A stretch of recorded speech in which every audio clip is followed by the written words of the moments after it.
को लेकर श्रीमन महाप्रभु जी का गौर वर्ण नीला पड़ गया था थोड़ी देर के लिए, ऐसे उत्कट पाप थे।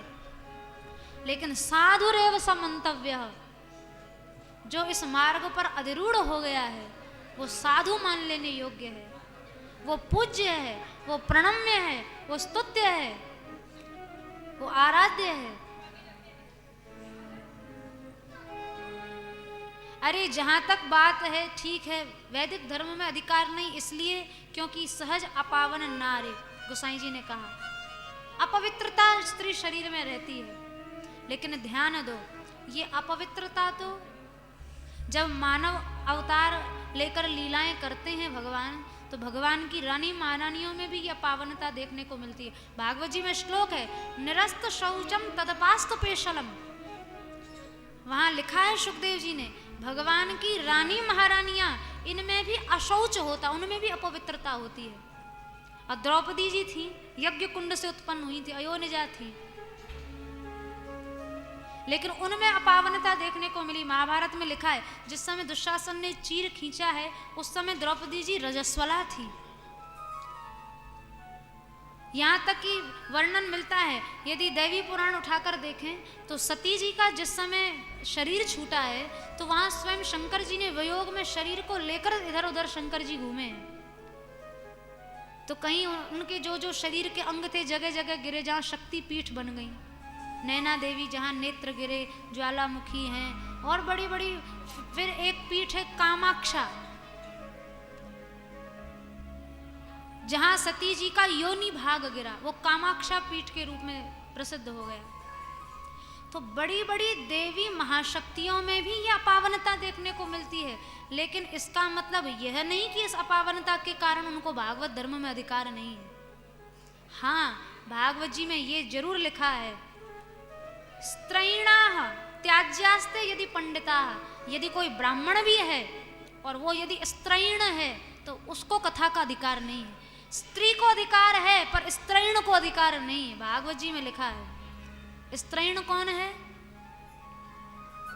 स्त्री ने लुभा लिया है जिसका मन। आजकल हम लोग मंचों की मर्यादा को भूल गए, इन व्यास आसनों की मर्यादा को भूल गए। स्त्री को अधिकार नहीं, स्त्री को अधिकार नहीं, चिल्लाते तो बहुत है, पर ये कभी सोचा कि स्त्रीण को तो बिल्कुल अधिकार नहीं है। स्त्री का अधिकार की तो कहीं भागवत जी में चर्चा नहीं है। भागवत धर्म में तो सर्वाधिकार है। रामानुजाचार्य जी महाराज ने कहा है सर्व प्रपत्तिधिकार, भगवत शरणागति में जीव मात्र का अधिकार है। वैदिक धर्मों में, वैदिक मर्यादाओं में ठीक है अधिकार नहीं होगा, पर भागवत धर्म में सबका अधिकार है, सर्वाधिकार है। तो स्त्रैण कौन? स्त्रैण इन आसनों पर हम लोग बैठ जाते हैं। भगवत रसिक जी महाराज ने कहा है नाचें गावें चित्र बनावें करें काव्य चटकीली, पर सांच बिना हरि हाथ न आवें सब रहनी है ढीली। भगवत रसिक जी कह रहे हैं, बड़े रसिक आचार्य हुए हैं। यहाँ बैठ के हम हाव भाव करें, हम वेश्या बन के लुभावें, हम नट बन के कला दिखावें, हम चुटकुला करके लोगों को हंसा लें, हम लोगों का मनोरंजन कर दें, हंस दें, हंसा दें। क्या ऐसे स्त्रीणों को कथा का अधिकार है? त्याज्यास्ते यदि पंडिता, वह यदि ब्राह्मण भी है, वो पंडित भी है, वो विद्वान भी है, तो जो केवल आसनों पर बैठकर वेश्या की तरह स्वांग कर रहा है, नट की तरह हाव भाव दिखा रहा है, वो कथा का अधिकारी नहीं है। गोस्वामी तुलसीदास जी ने कहा है तुलसी सोई चतुरता जो राम नाम लवलीन, पर धन पर मन हरण को वैश्या बड़ी प्रवीण। बड़े बड़े हम लोग नामी गामी वक्ता बन जाते हैं, लेकिन स्थिति क्या है? गोस्वामी तुलसीदास जी कह रहे हैं जहां वक्ता का लक्ष्य केवल लोगों का धन और मन खींचना रहता है, वो वक्ता नहीं, वो वैश्या है, वो नट है, जो इन आसनों पर बैठ के केवल कला दिखा दिखा के चले जाते हैं। वेश्या को भी ये कला आती है कि कैसे दूसरे का मन खींचा जाए, अब कैसा हाव भाव दिखाऊं कि लोग आकर्षित हो जाएं। एक नट को भी पता है कौन सी कला दिखाऊं कि भीड़ इकट्ठी हो जाए, कैसे ये पैसे की जड़ी हमारे ऊपर लगा दे। तो यही काम अगर एक वक्ता बैठकर व्यास आसन पर करे तो एक वक्ता में और एक नट में कोई अंतर थोड़ी है, या एक वक्ता में और वैश्या में कोई अंतर थोड़ी है। भागवत जी में लिखा है, स्वयं लक्ष्मी जी कथा कहती हैं। नारायण भगवान कथा कहें तो 1 महीना कथा, और लक्ष्मी जी कथा कहें तो 2 महीने कथा चलती। इतना अपूर्व रस कथा में बहता है। वक्ता का लक्षण क्या है? जो विरक्त है, जो वैष्णव है, जो विप्र है, वेद शास्त्र का ज्ञाता है, अति निष्प्रिय है, जिसके मन में कोई इच्छा न हो, वो वक्ता वक्ता है। कोई किसी प्रकार की स्पृहा ना हो, कामना वासना ना हो। वक्ता थे सुखदेव जी महाराज। परीक्षित जी पूरी पृथ्वी के सम्राट हैं, चक्रवर्ती सम्राट। परीक्षित जी चाहें तो क्या नहीं दे सकते सुखदेव जी को, और सुखदेव जी चाहें तो क्या नहीं ले सकते परीक्षित जी से। पर जैसे दिगंबर अवधूत आए थे, वैसी कथा कह के दिगंबर अवधूत चले गए। वो वक्ता थे। और धन जन मन को खींचने वाला वक्ता वक्ता नहीं है। ऐसे वक्ताओं से श्रोताओं के कल्याण का कोई संबंध नहीं होता। हाँ ठीक है, धन मन हर सकते हो, प्रसिद्धि प्राप्त कर सकते हो, प्रतिष्ठा भी मिल सकती है, खूब वैभव भी बढ़ सकता है, नाम भी हो सकता है, पर भगवान तो दूर चले जाएंगे, कल्याण तो पीछे रह जाएगा, भक्ति तो रह जाएगी। यहाँ 4 प्रकार के पारण बताए हैं। राजसम सात्विकम चापि तामसम निर्गुणम तथा चतुर्विधम तु विज्ञेयम श्री भागवत सेवनम। भागवत जी का पारण 4 प्रकार का होता है। एक सात्विक पारण, एक राजस पारण, एक तामसी पारण, और एक सबसे श्रेष्ठ होता है निर्गुण पारण। सात्विक पारण क्या है? मासेन ऋतुना वापि श्रवणम स्वाद संयुतम सात्विकम यदनायासम समस्तानंद वर्धनम।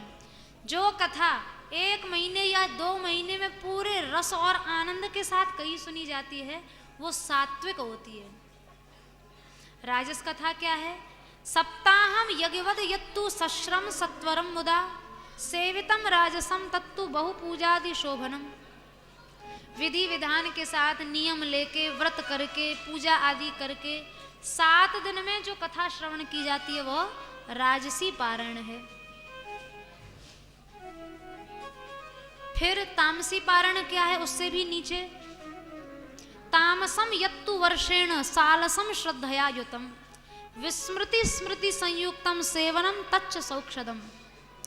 जो कथा आलस्य से बिना श्रद्धा के कहीं सुनी जाती है, कुछ बात सुन ली, फिर कुछ में गप्प मारने लग गए, फिर इधर उधर देखने लग गए, स्मृति विस्मृति पूर्वकम, कुछ बात याद रह गई, कुछ सुन ही नहीं पाए, जो सुनी वो भी घर जाके भूल भाल गए।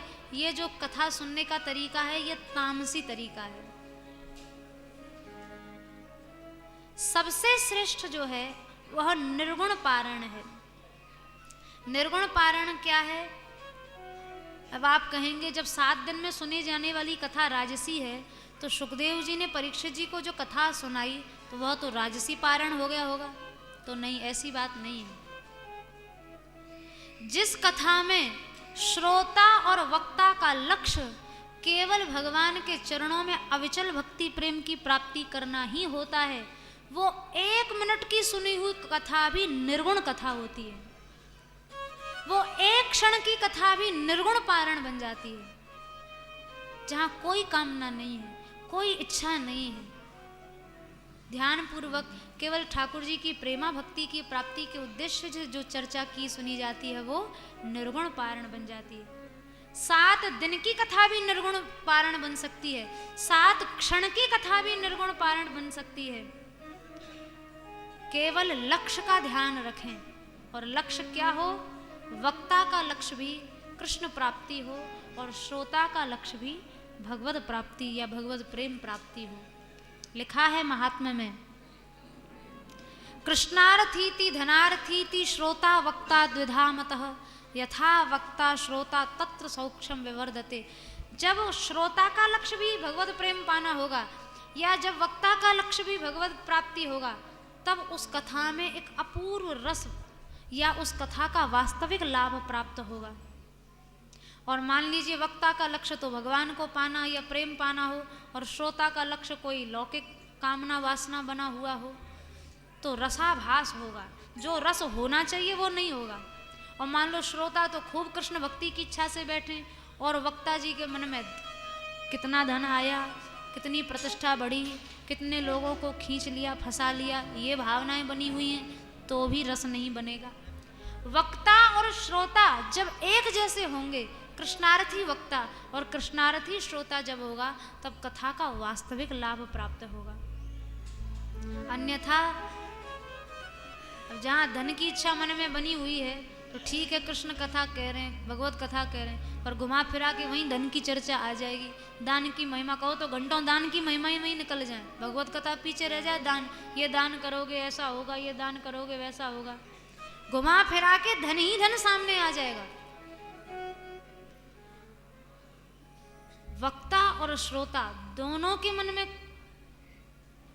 कृष्ण अर्थ होना चाहिए, कृष्ण रूपी अर्थ की प्राप्ति की इच्छा होनी चाहिए, तब रस वास्तविक रस बनता है।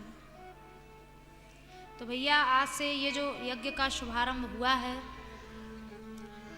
श्री राधा गोविंद सरकार के चरण कमलों में यही प्रार्थना है कि चाहे यहाँ 4 घंटे कथा हम लोग 7 दिन पर्यंत कहें या 4 मिनट यहाँ बैठ के कुछ सुन सकें, चाहे 4 क्षण सुनना या 4 घंटे सुनना, कथा को केवल भगवत प्राप्ति के लक्ष्य से ही सुनना, जिससे यहाँ 4 क्षण बैठें वो भी निर्गुण पारायण बन जाए और 4 घंटे बैठें तो वो भी निर्गुण पारायण बन जाए। विशुद्ध भगवत प्रेम की प्राप्ति की इच्छा से ही कथा को हम लोग सुन सकें, कह सकें, ऐसी ठाकुर जी हमें सामर्थ्य प्रदान करें, ऐसा हमें भाव प्रदान करें कि पूर्ण निष्कामता के साथ निस्वार्थ भाव से हम लोग कहें और सुने, जिससे ये पारण निर्गुण पारण बन सके।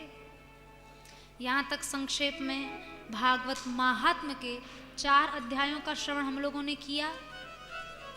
यहाँ से आगे की चर्चा का श्रवण हम लोग कल करेंगे। उसके पूर्व एक बार पुनः हम इन सभी वैष्णवों का साधुवाद करना चाहते हैं, इनको चरणों में प्रणाम करते हैं।